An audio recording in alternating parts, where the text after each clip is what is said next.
Abra a tua Bíblia em 2 Reis, capítulo 5, nós vamos ler a partir do primeiro verso, que diz assim: Naamã, o comandante do exército da Síria, era muito respeitado e estimado pelo rei do seu país, porque no meio de Naamã, o Senhor Deus tinha dado a vitória ao exército dos sírios, ou por meio de Naamã, por meio de Naamã, o Senhor Deus tinha dado a vitória ao exército dos sírios. Ele era um soldado valente, mas sofria de uma terrível doença na pele. Num dos seus ataques contra Israel, os sírios haviam levado como prisioneiro uma menina israelita, que ficou sendo escrava da mulher de Naamã. Um dia a menina disse à patroa: eu gostaria que o meu patrão fosse falar com o profeta que mora em Samaria, pois ele o curaria da sua doença. Então Naamã foi falar com o rei e contou o que a menina tinha dito. O rei ordenou: vá falar com o rei de Israel e entregue a ele esta carta. Então Naamã saiu, levando uns 350 quilos de prata, uns 70 quilos de ouro e 10 mudas de roupas finas. A carta que ele levava dizia assim: esta carta é para apresentar Naamã, que é o meu oficial, e eu quero que você o cure. Olha a carta que o rei escreveu para o rei de Israel. Quando o rei, versículo 7, quando o rei de Israel leu a carta, rasgou suas roupas em sinal de medo e exclamou: como é que o rei da Síria quer que eu cure este homem? Será que ele pensa que eu sou Deus e que tenho o poder de dar a vida e tirá-la? Ele está querendo briga.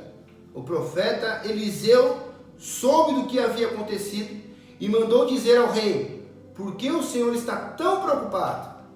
Mande que este homem venha falar comigo, e eu mostrarei a ele que há um profeta em Israel. Então Naamã foi com os seus cavalos e carros e parou na porta da casa de Eliseu. Eliseu mandou que um empregado saísse e dissesse a ele que fosse se lavar 7 vezes no Rio Jordão, pois assim ficaria completamente curado da sua doença. Mas Naamã ficou muito chateado, muito zangado e disse: eu pensava que pelo menos o profeta ia sair e falar comigo, e que oraria ao Senhor, o seu Deus, e que passaria a mão sobre o lugar doente e me curaria. Além disso, por acaso os rios Abama e Farpar em Damasco não são melhores do que qualquer rio da terra de Israel? Será que eu não poderia me lavar neles e ficar curado? E foi embora muito bravo. Então seus empregados foram até o lugar onde ele estava e disseram: se o profeta mandasse o Senhor fazer alguma coisa difícil, por acaso o Senhor não faria? Por que o Senhor não pode ir se lavar, como ele disse, e ficar curado?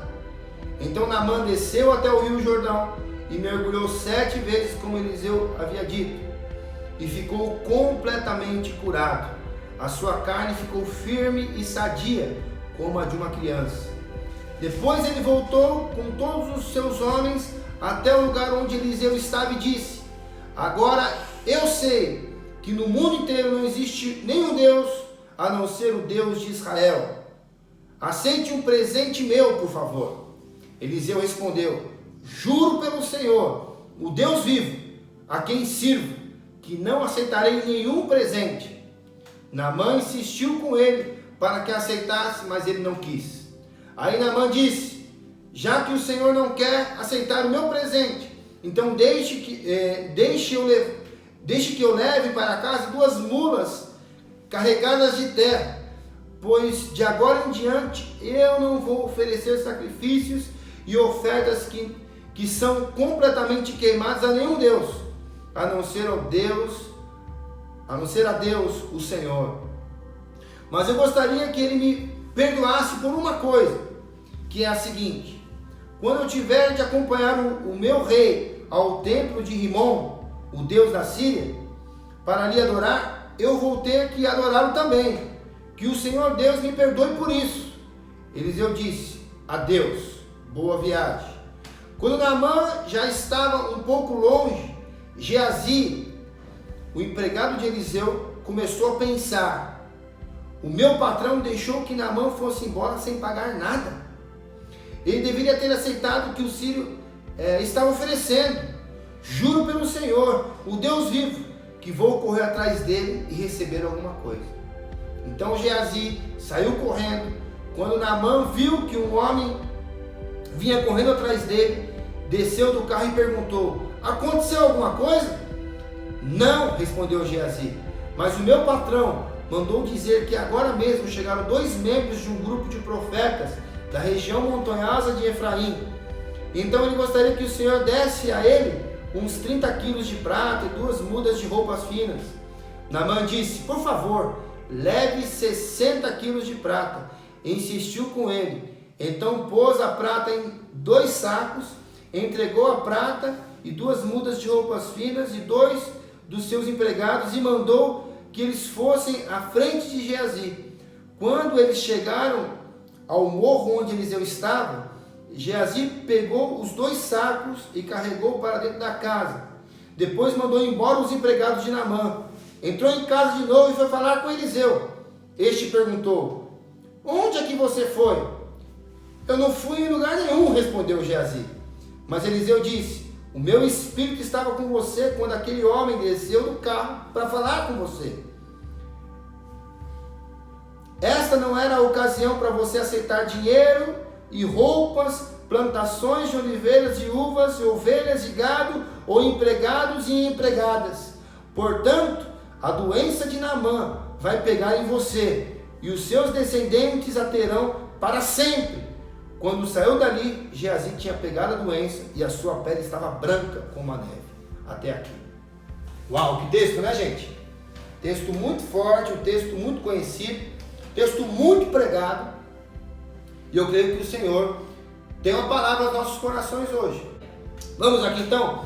Primeiro verso. No segundo capítulo, no segundo livro aqui aos Reis, né? Segundo aos Reis, capítulo 5, versículo 1. Naamã vai ser apresentado, né? Quem é Naamã? Da onde que Naamã saiu? Quem era Naamã? O que ele fazia? E o primeiro verso aqui dá esse panorama para nós aqui. Vamos ver juntos aqui então. Naamã, né, o seu nome, comandante do exército da Síria. Um camarada chamado Naamã, que era nada mais nada menos do que o comandante do exército da Síria. Abaixo do rei é esse camarada quem manda. É o segundo aqui da Síria, né? Então Naamã, o comandante do exército da Síria, um camarada muito respeitado e estimado pelo rei do seu país. Por quê? Por meio de Naamã, através da vida de Naamã, o Senhor Deus tinha dado vitória ao exército dos sírios. Então Deus, né, permitiu, Deus usou a vida de Naamã para que Naamã tivesse êxito, né, em vitórias, quando Naamã estava no comando do exército sírio. E ele tem como característica um soldado valente. E ele era um cara valente. Isso eu acho muito interessante, que ele não era um cara covarde, não era um cara medroso, um cara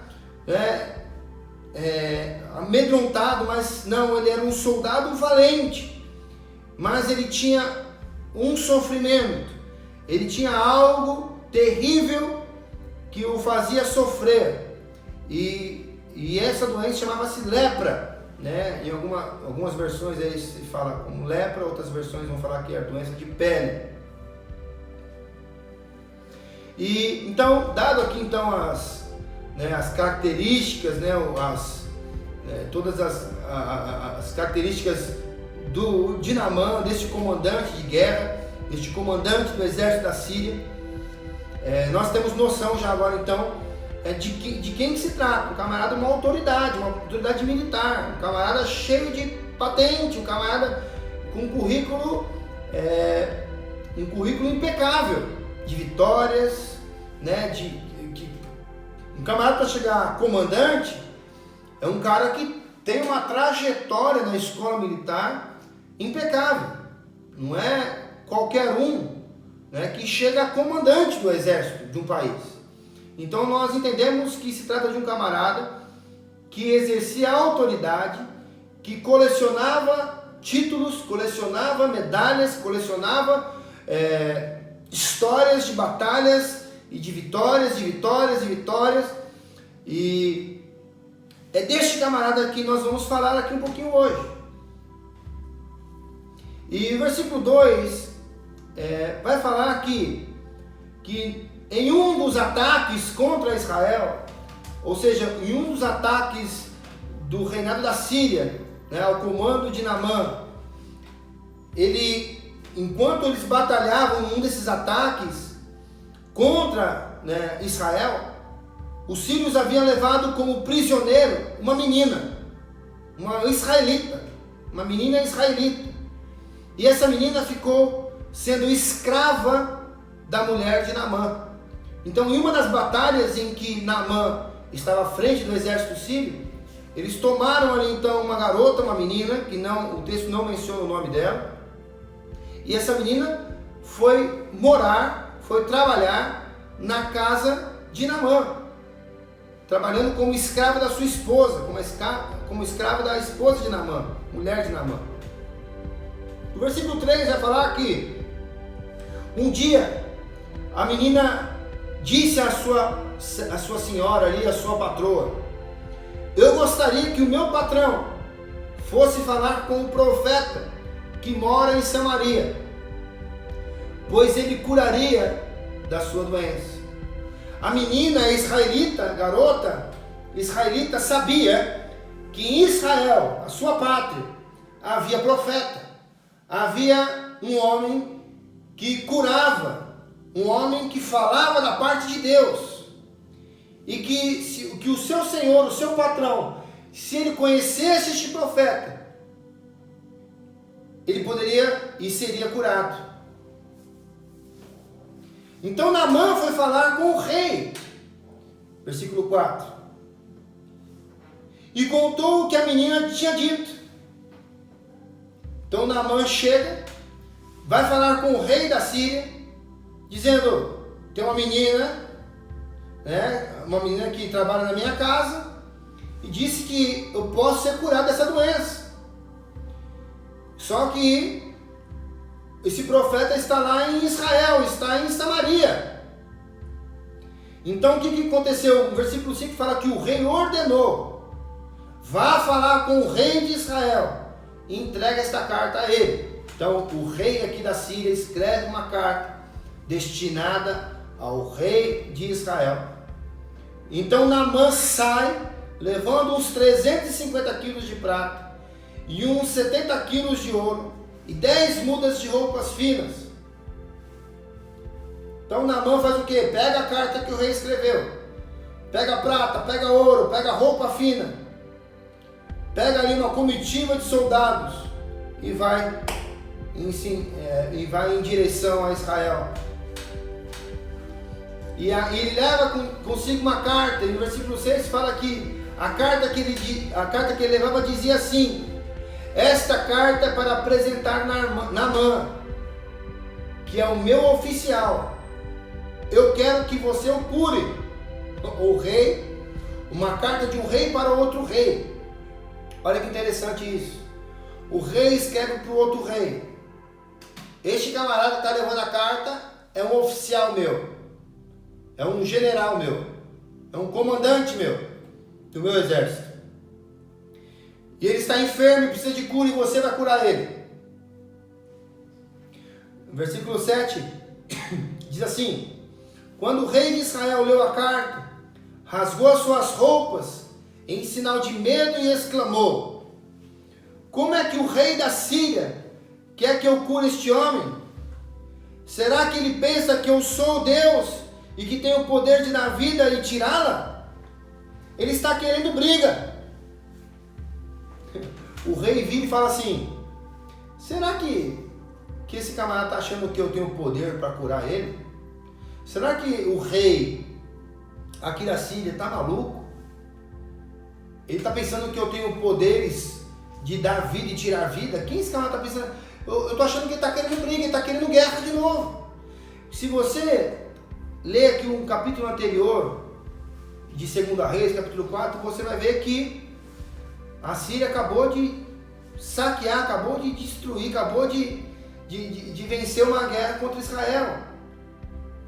E esses países, eles viviam em guerra, viviam em confronto.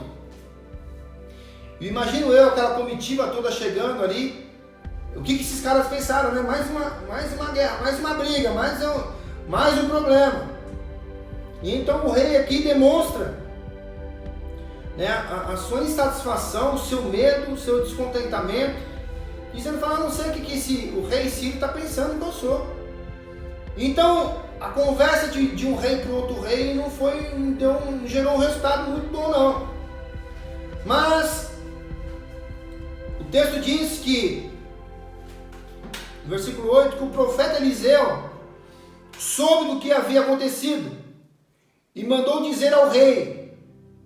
Então o profeta Eliseu fica sabendo do que está acontecendo, fica sabendo que o comandante do exército sírio está, né, na sua cidade e está precisando ser curado, veio para ser curado, só que foi no lugar errado.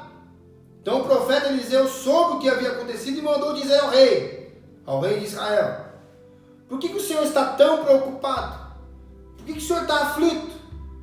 Então olha aqui o homem de Deus, o profeta, ele pega um rei todo preocupado, ele pega um homem que supostamente uma autoridade máxima do país, né, um presidente, como se fosse um presidente, um rei, mais do que presidente, né, um rei, a autoridade máxima. Ele fala, por que você está aflito? Por que você está preocupado? O que está acontecendo? Manda que esse homem falar comigo. E eu vou mostrar para ele que há profeta em Israel. Manda esse camarada vir falar comigo, que eu vou mostrar para ele que coisas espirituais devem ser tratadas com quem entende coisas espirituais. Coisas espirituais são tratadas espiritualmente.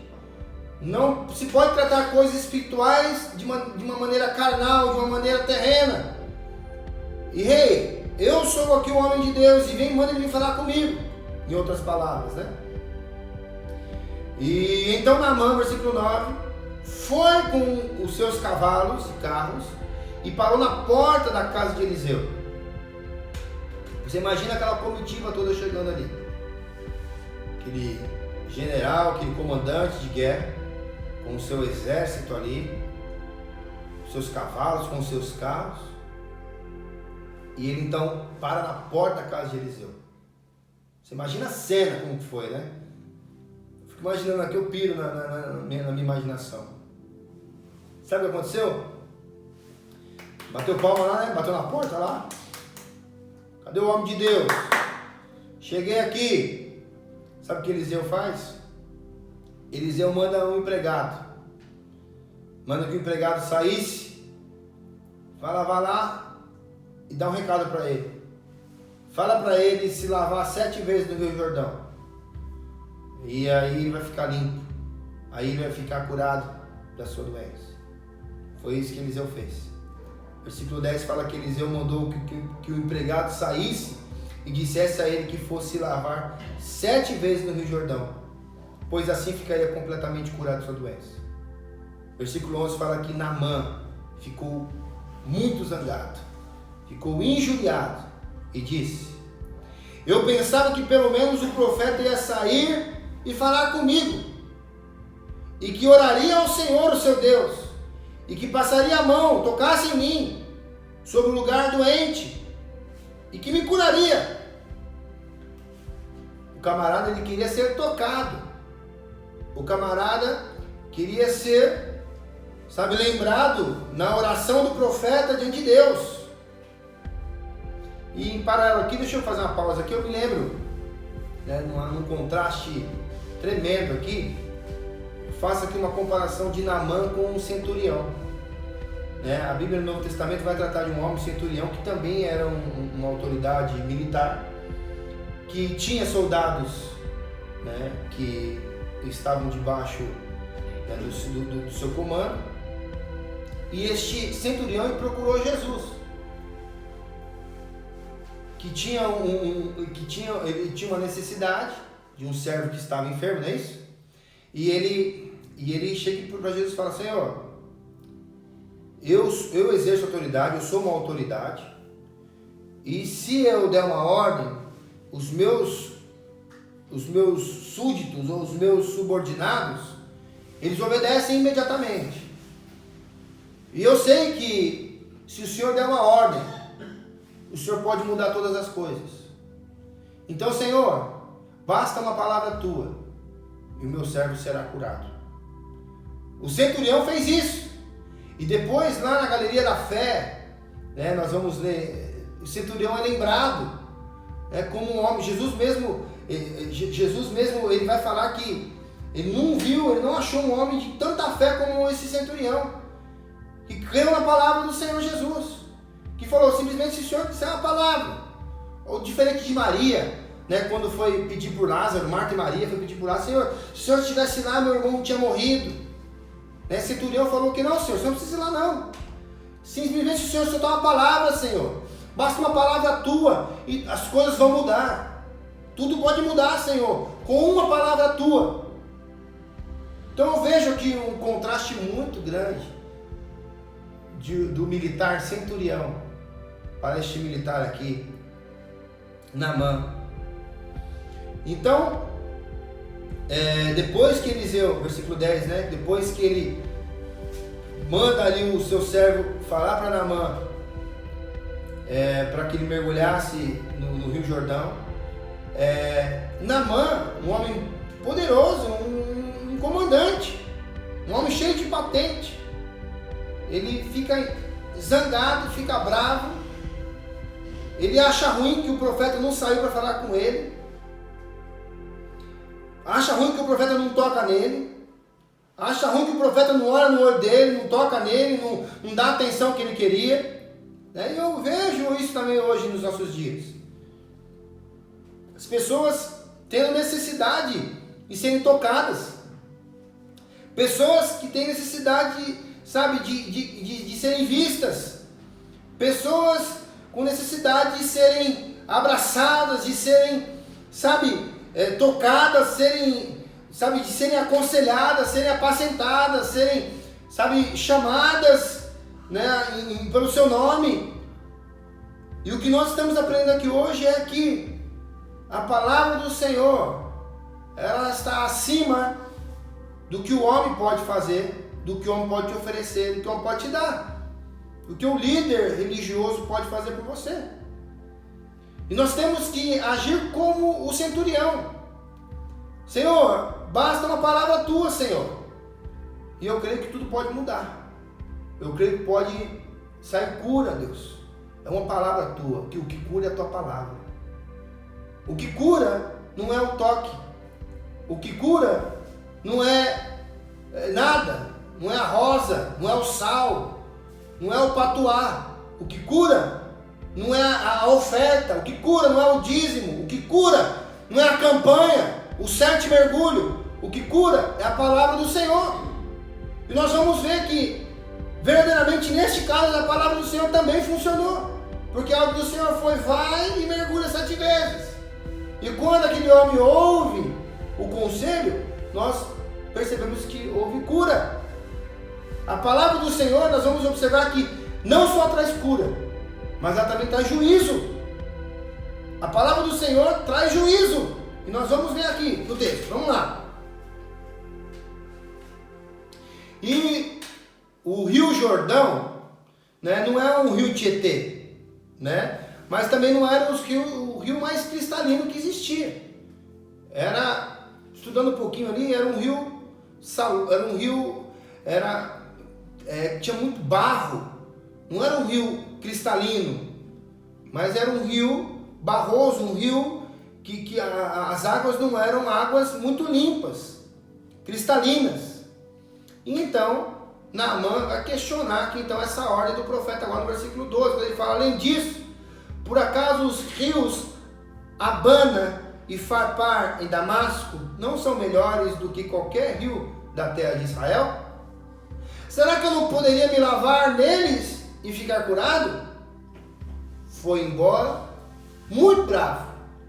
Olha aqui, de novo, né? Há 2 domingos atrás, eu trouxe uma palavra aqui que falou sobre aquelas pessoas que gostam de ouvir aquilo que, sabe, que agrada o seu coração. Quer ouvir os profetas, quer ouvir aquilo que agrada os seus ouvidos. Então escolhe os profetas, né, que dizem palavras que agradam o seu coração, que vai massagear o seu ego. E esse camarada aqui, ele se comporta de forma igual, né? Ele fala: eu não poderia me lavar nos rios que estão dentro da Síria, que estão em Damasco, que são rios mais limpos, e ficar curado? Sabe o que ele faz? Ele vai embora. Ele não acata, neste primeiro momento, a sugestão, a ordem, ou como você queira interpretar. Ele não acata a voz de Deus, ele não se submete, sabe, a direção, o direcionamento que Deus dá para ele, que o homem de Deus dá a ele. E ele faz o quê? Ele vai embora, vira as costas e vai embora. E nesse meio tempo, né, no meio do caminho aí, os empregados, os servos de Naamã, os soldados ali de Naamã, olha que interessante, deixa eu fazer uma pausa aqui, rapidinho. Primeiro a menina, que era serva da esposa de Naamã, ela dá um direcionamento para que Naamã fosse curado. Sugere então que Naamã procurasse um profeta em Samaria. E agora, esse camarada, ele chega na cidade, não gosta da informação que ele recebe, vai embora. E Deus usa quem agora para poder repreender Naamã? Vamos ler aqui o 13. Então os seus empregados foram até o lugar onde ele estava e disseram: se o profeta mandasse o Senhor fazer alguma coisa difícil, por acaso o Senhor não faria? Por que o Senhor não pode ir então se lavar, como disse ele, e que você venha ficar curado, para que você venha ficar curado? Então Naamã desceu até o rio Jordão e mergulhou 7 vezes. O mesmo Deus que usou aquela menina, serva da esposa de Naamã, para falar a Naamã que ele procurasse o profeta em Samaria, agora Deus usa os servos, né, os servos do próprio Naamã, para falar para ele: deixa de ser orgulhoso, Naamã. Em outras palavras, Naamã, deixa de ser orgulhoso. Tira um pouco desse topete. Tira um pouquinho, abaixa um pouquinho a guarda, Naamã. Baixa um pouquinho agora aí toda a sua patente. Deixa um pouquinho de lado tudo isso. E ouve o que o Senhor está dizendo. Se ele te pedisse algo que custasse mais, você não faria? Faria. Então mergulha, está mandando você mergulhar, mergulha. E eu quero fazer aqui, repousar um pouquinho a mensagem em cima desse ponto. Que é um ponto que vai falar muito aos nossos corações, né? Que muitas vezes nós não queremos deixar a nossa posição, deixar, né, a nossa patente de lado. Muitas vezes nós não queremos nos humilhar diante de uma palavra que automaticamente vai nos humilhar. Porque a palavra de Deus, certamente ela vai trazer humilhação para as nossas vidas. A palavra de Deus, ela confronta as nossas vidas e muitas vezes vai nos confrontar e vai fazer com que nós venhamos nos humilhar diante da potente mão de Deus. E ela orienta que nós venhamos nos humilhar, nos prostrar diante da potente mão de Deus. E para um comandante de um exército sírio, um exército campeão, um exército que estava vindo de vitórias em vitórias, inclusive contra Israel, esse camarada agora tem que se sujeitar a mergulhar num rio. Mergulhar num rio onde não era o melhor rio a se mergulhar. Um homem cheio de patente, um homem cheio de autoridade, um camarada cheio de broches, de batalhas, de pedras, um currículo vitorioso, que o texto ele inicia dizendo isso, que ele era um comandante muito respeitado e muito estimado pelo seu rei, pelo seu senhor, o rei da Síria. Um homem de vitórias, um homem que trazia na sua história, na sua trajetória, um histórico de vitórias, de autoridade e de muita força. E de repente ele se vê diante de uma doença, diante de uma situação totalmente vergonhosa. Eu faço aqui um paralelo também. Por fora, uma farda com muitos títulos, e por dentro um homem podre, um homem literalmente podre, com lepra. E eu chego a pensar como esse texto é atual para as nossas vidas. Como esse texto ele fala aos nossos corações. Como esse texto ele traz verdades para as nossas vidas. Pessoas cheias de pompa, cheios de orgulho, cheio de marra, cheio de dinheiro, cheio de posse, pessoas influentes, pessoas que conhecem muitas pessoas, pessoas que conhecem pessoas importantes, que se dizem pessoas importantes, mas por dentro não passa de um sarnento, de um camarada podre. Debaixo dessa farda, debaixo dessa fama, debaixo dessa reputação toda visível, existe algo podre invisível. Existe uma doença que está comendo o camarada por dentro. E essa doença, para quem não sabe, foi tratada por muitos e muitos tempos no próprio Israel, como pessoas impuras, como pessoas que eram segregadas da sociedade, pessoas que não ficavam juntas com as outras. A lepra era uma doença, os leprosos eram tratados numa cidade, num acampamento separado das pessoas sãs. E esse camarada, comandante do exército sírio, uma autoridade militar daquele país, sendo comido por dentro por uma doença. Eu gostaria que você refletisse hoje aí na tua casa. Será que o que eu tenho exaltado na minha vida? O que eu tenho colocado força na minha vida? Será que eu tenho colocado diante das pessoas as minhas patentes? Será que eu tenho lançado diante das pessoas o meu currículo, o meu poder, a minha autoridade, a minha conta bancária, o que eu tenho, o que eu possuo? Será que o que atrai pessoas na minha casa, o que atrai pessoas na minha vida, o que é? É a minha influência? E se essas pessoas descobrirem quem eu sou por dentro? E se essas pessoas verdadeiramente perceberem a minha doença, que elas podem ser contaminadas, que elas podem pegar essa doença de mim? Será que essas pessoas vão estar perto de mim? Será que elas vão querer estar perto de mim?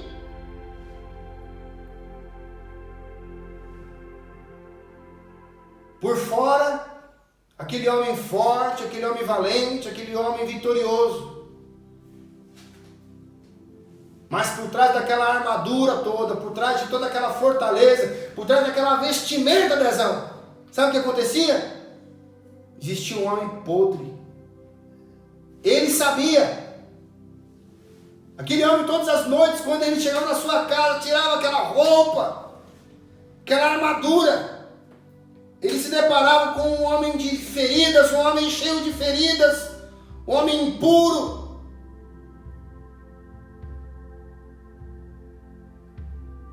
E eu me lembro, é impossível não lembrar do profeta Samuel quando chega diante da casa de Jessé. E ele chega diante do filho mais forte de Jessé e diz: certamente este é o novo rei de Israel. E Deus imediatamente repreende o profeta dizendo: espera aí, filho, eu não vejo como você vê. Eu não vejo como você vê. Você está vendo o tamanho, você está vendo a largura, você está vendo a beleza, você está vendo por fora, mas eu não vejo como o homem vê. E eu vejo também Deus tendo misericórdia de Naamã. Deus tendo misericórdia deste homem, que aparentemente era um homem forte, um homem temido. O texto aqui diz que quando o rei de Israel recebe a carta e tem a presença ali de Naamã, ele treme na base, ele tem medo, ele teme a Naamã. Mas o que eu tenho a dizer para vocês hoje é: Deus não vê como o homem vê. Deus usou a escrava, a menina escrava, empregada escrava, serva da esposa de Naamã. O Senhor usou os servos de Naamã, os soldados de Naamã. Deus usou Elias, Deus usou Eliseu. Deus usa Eliseu aqui para orientar o homem como obter a cura, como ele poderia obter salvação para a tua vida.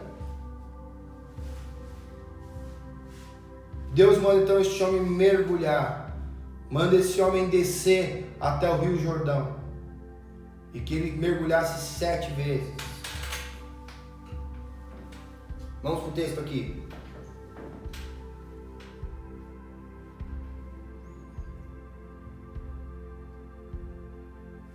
Versículo 14.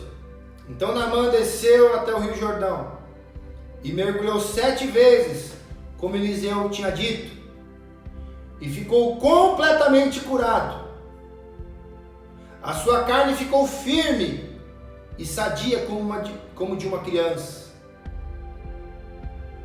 Naamã vai, deixa então o orgulho, o preconceito, deixa a pose, deixa então ali a sua patente, deixa ali todo o seu orgulho, deixa todo o comando.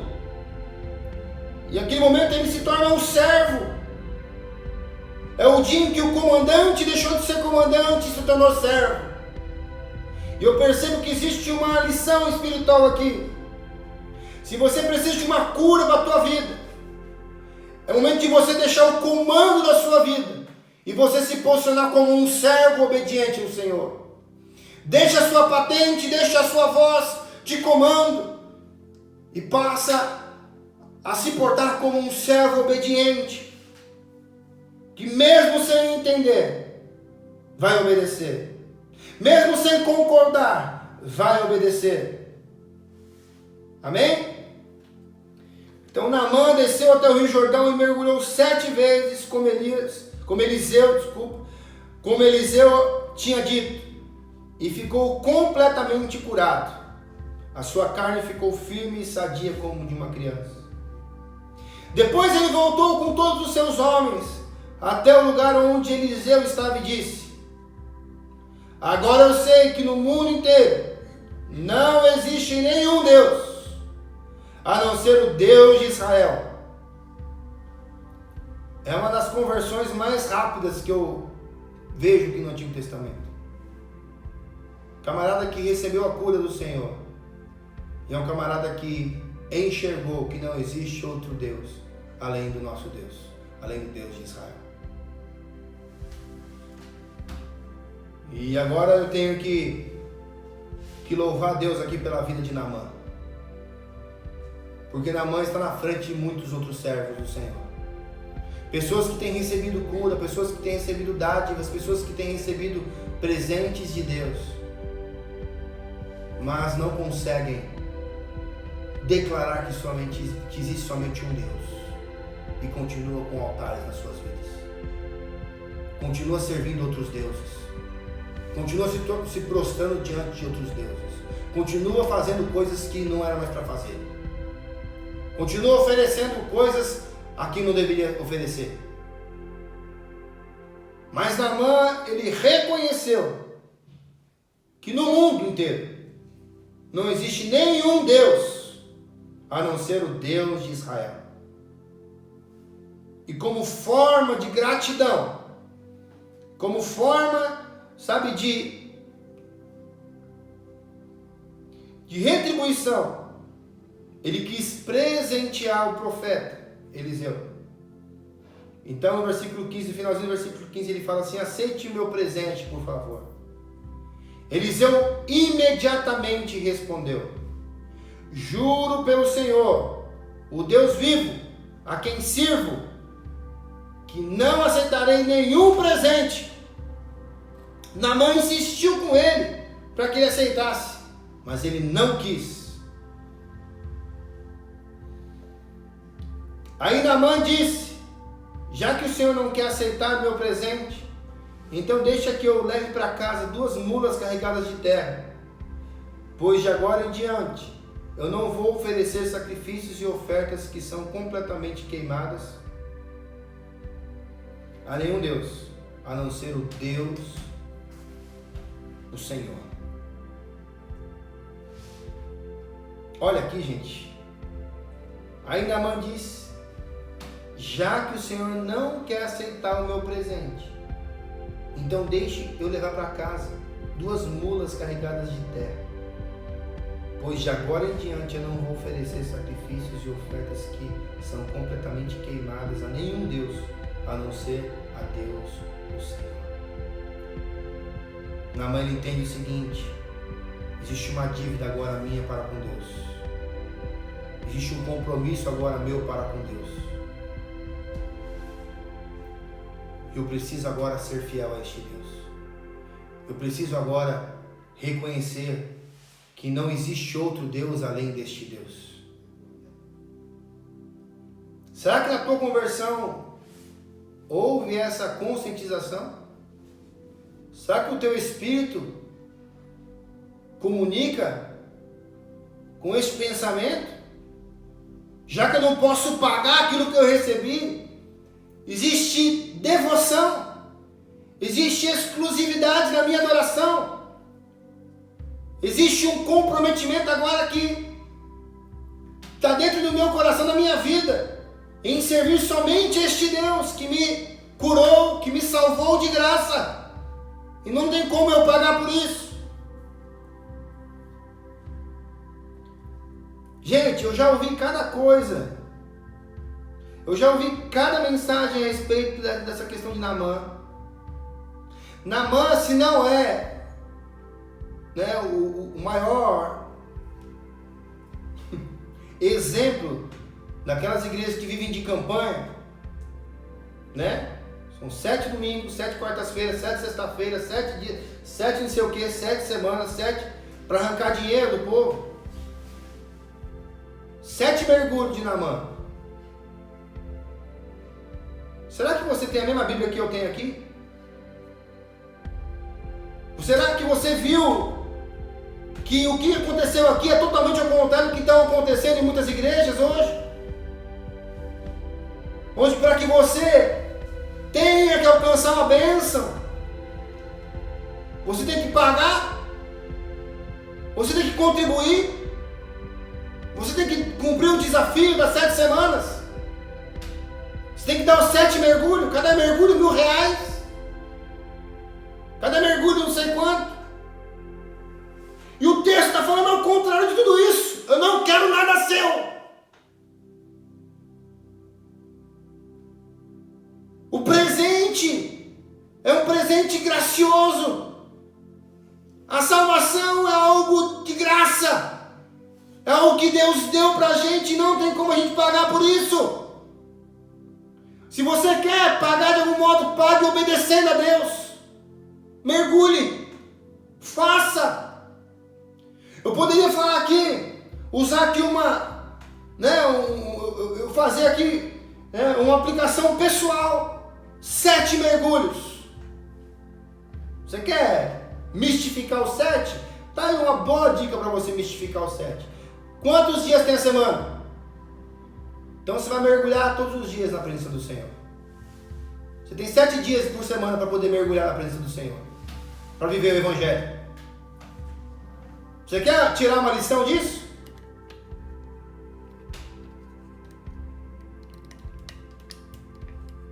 Parou aí?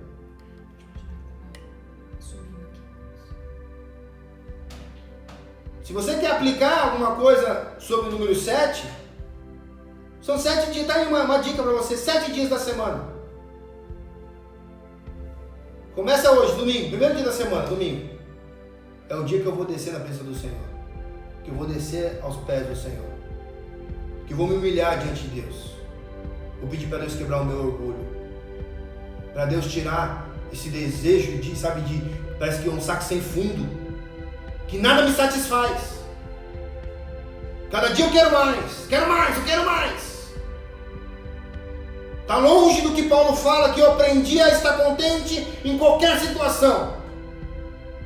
Não, eu só estou contente se eu possuir. Só estou contente se eu conquistar. Só estou contente se eu conseguir comprar, se eu conseguir adquirir. A sua alegria está nas coisas. A sua alegria está nas posses.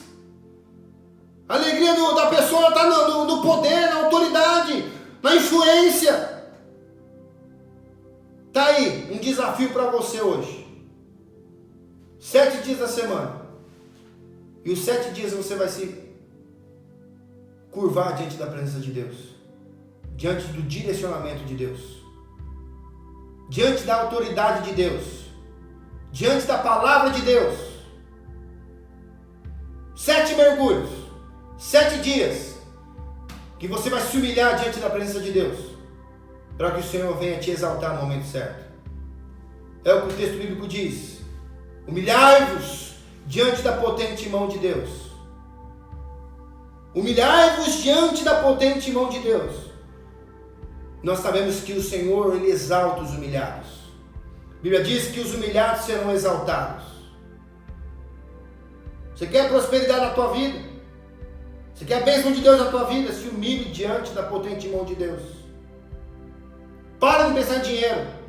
Para de pensar em multiplicação.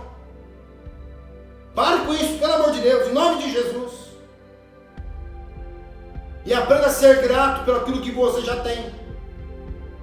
Aprenda a ser grato pelo Deus que você serve. Aprenda a ser grato pelo sacrifício que Deus fez por você, pelo amor que Deus exerceu na cruz do Calvário, entregando o único filho dele por você. Destrone esses deuses, esses Baals que vocês constroem muitas vezes nas suas casas, na vida de vocês. Destrua isso hoje em nome de Jesus. Destrua esse desejo incessante, sabe, de querer ganhar tudo, sair ganhando em tudo. Mas ganhe a batalha certa. Pare de comprar briga desnecessária.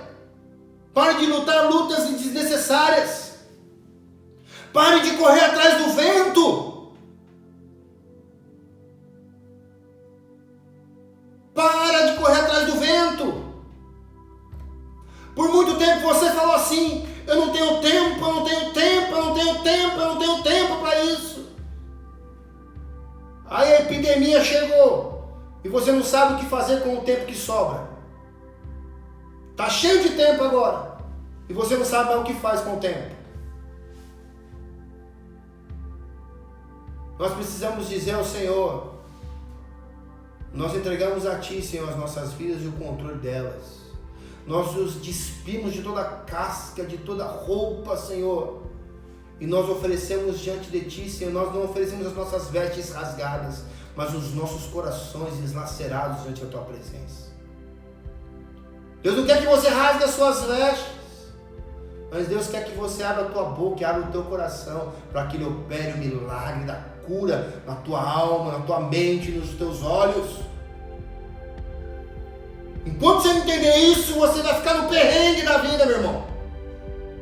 Enquanto você fica correndo atrás do vento, é só tempestade que vai te seguir.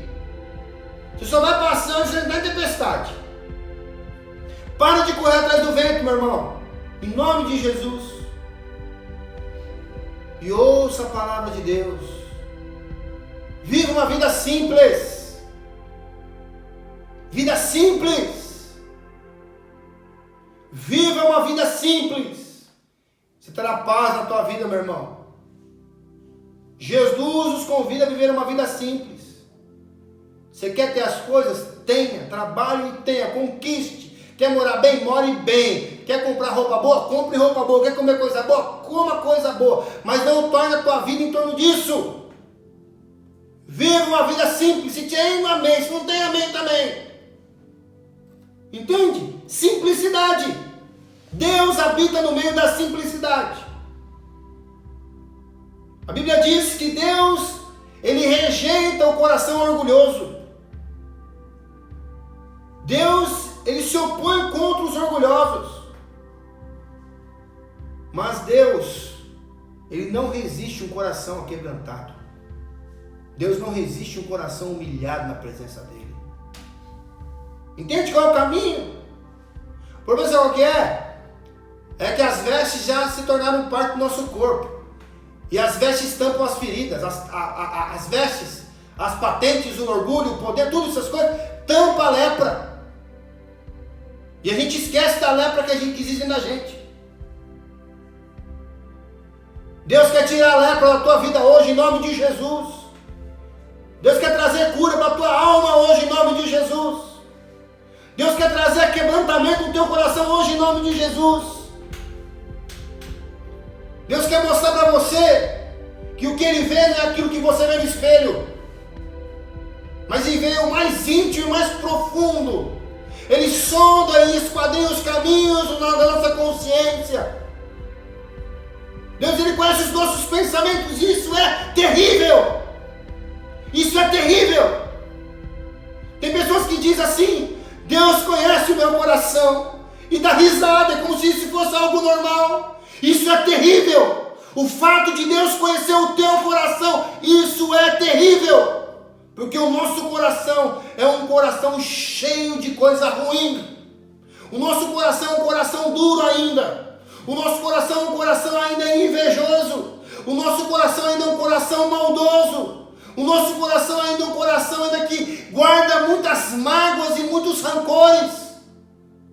Mas Deus hoje, Ele quer tocar nos nossos corações. Deus manda hoje nós mergulharmos na Sua presença. Deus, nós mergulharmos hoje no oceano do Espírito da Tua Palavra. E nós sim seremos transformados pela Palavra do Senhor. Amém?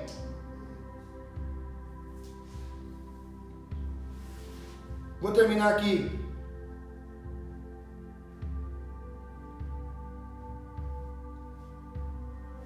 Versículo 19.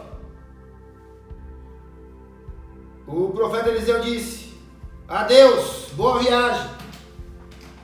Então, Eliseu não recebeu ali a sua oferta. Eliseu, ele não aceita a oferta de Naamã. E ele se despede então ali de Naamã. Mas quando Naamã já estava um pouco longe, Geazi, marca esse nome aí, Geazi. Geazi, você vai identificar com muito Geazi aí, ó. Você vai ver que o que mais existe aí hoje nessas igrejas é Geazi. Tá cheio de Geazi espalhado aí. Até rimou. Geazi, o empregado de Eliseu, começou a pensar: olha o oportunista espiritual, o ganso espiritual. Esse é o ganso, é o aproveitador. É o camarada que quer arrancar a lã da ovelha. É isso aqui, ó, Geazi. É o espírito de Geazi, que está em muitos aí. Que quer arrancar a lã da ovelha. Então esse trombadinho aí de ovelha, olha o que ele pensa aqui. O meu patrão deixou que Naamã fosse embora sem pagar nada.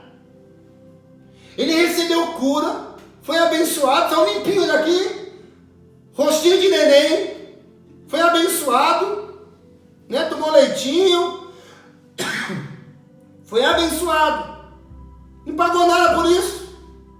Ele deveria ter aceitado que o Sírio está oferecendo. E o camarada tem coragem de jurar pelo Senhor. Eu juro pelo Senhor, o Deus vivo, que vou correr atrás dele e receber alguma coisa. Tá aí. É o camarada que não faz nada, né? A salvação é de graça, né? É pela graça, mas é pro Senhor, né? Mas tem um pedágio, né?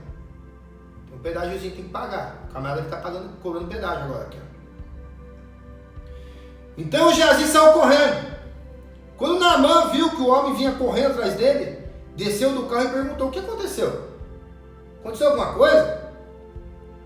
Não, respondeu Geazi, o mentiroso. Mas o meu patrão mandou dizer que agora mesmo chegaram 2 membros de um grupo de profetas da região montanhosa de Efraim. Olha que mentiroso. Então ele gostaria que o Senhor desse a ele uns 30 quilos de prata e 2 mudas de roupas finas.